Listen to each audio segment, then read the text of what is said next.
Hi everyone. যাই হোক, আমার ফেসটাকে দেখো না, আমি ঘুমাচ্ছিলাম, তোর জন্য ফেসের অবস্থা এরকম হয়ে গেছে।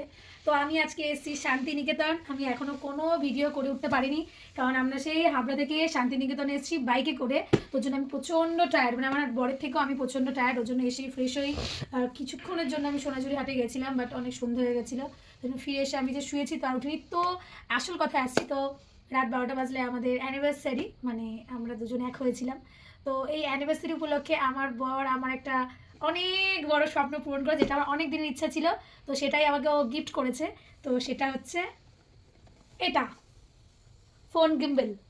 এটা আমার অনেক অনেক অনেক অনেক অনেক দরকারি একটা জিনিস ছিল। এইটা থেকে কি হয় তোমরা হয়তো অনেকেই জানো। আর যারা জানো না, মানে যারা আমার মতন ভিডিও করতে পছন্দ করো বা ব্লগ করতে পছন্দ করো বা কোথাও গেলে সেখানকার ভিডিও ক্যাপচার করতে পছন্দ করো, তাদের জন্য এটা অনেক কাজে। এটা আমার অনেক দিনের ইচ্ছা ছিল। তো এটা আমার বর আমাকে গিফট করেছে। আমি ঘুমাচ্ছিলাম, তো আমাকে ডেকে দেখি আমার মাথার এখানে এটা রাখা ছিল। তো এটা দেখে খুব খুব খুব খুশি হয়েছে। এটা আমার, যাই করে তোমাদেরকে আমি আগে দেখাচ্ছি।